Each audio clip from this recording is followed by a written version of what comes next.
We're going to take a look at our big board here on where the numbers stand in Mississippi. Rick Santorum is now with 96% in at 33%. Newt Gingrich is at 31%.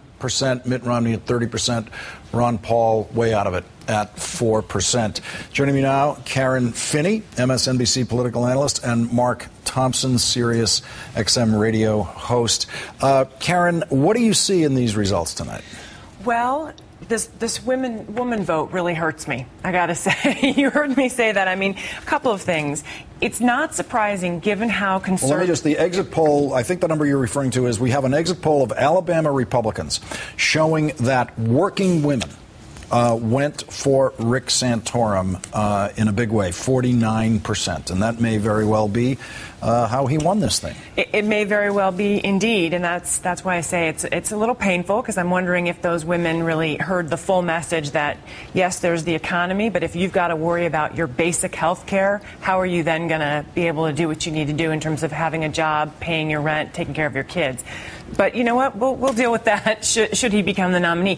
One of the things I would say, though, is it's not surprising, having just spent a little bit of time in Alabama and how conservative Alabama is, that Rick Santorum would do so well, because he is very conservative. I mean, he speaks their language in a way, you know, I don't care how many times Mitt Romney talks about cheesy grits, he's just never going to get there, right?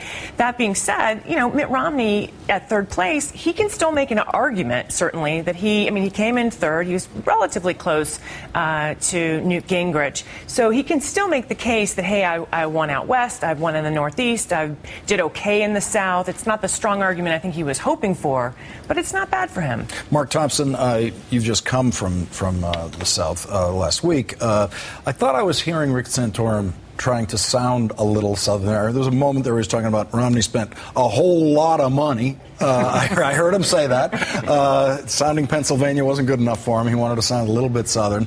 But is anything surprising to you in this result so far? No, not at all. When Rick Santorum first announced he was running for president, in his announcement speech, he was criticizing President Obama for saying America wasn't as great as it was until there were programs like Medicare and Social Security. But in that criticism, he said directly to the president, he said, Mr. President, America was great before 1965. I call that out as a coded message. You know, I go to Selma every year, and 1965 is a sacred year in the history of this country and a never forgotten year in terms of the history of Alabama. When he said that, I knew exactly who he was speaking to in that coded language. So I'm not surprised at all that he won Alabama. What is amazing to me is that not only did 49% of working women go with Santorum, but Karen, it looks like all women went with Santorum. 37% of women, the majority of men went with Gingrich. So one of the great questions, the great mysteries I want to have answered when I get to the pearly gates is not only where the socks go in the dryer, but why women are Republicans and why people vote against their own interests in that party. Well, women are Republicans, and these are Republican women we're talking about, which is a minority of women in America. Most women in America are not Republicans.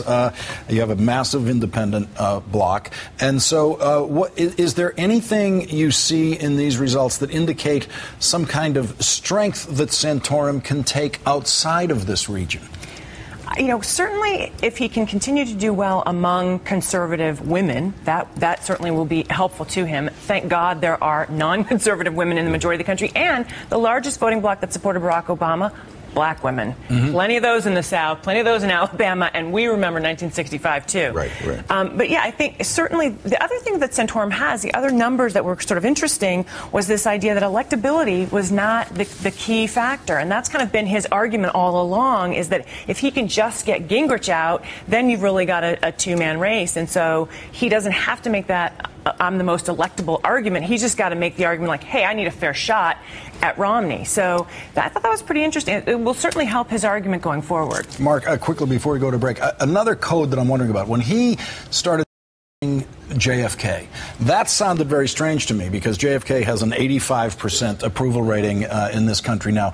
But was that also coded for the South, for these states? I believe so. I think much of what he said has been coded for the South, including what he said about us. I'm a blah man. I mean, he says these things, and it gets that message over, and it gets him responses. In terms of whether he can carry it outside of the South, I think that's what Rush Limbaugh is trying to find out for him.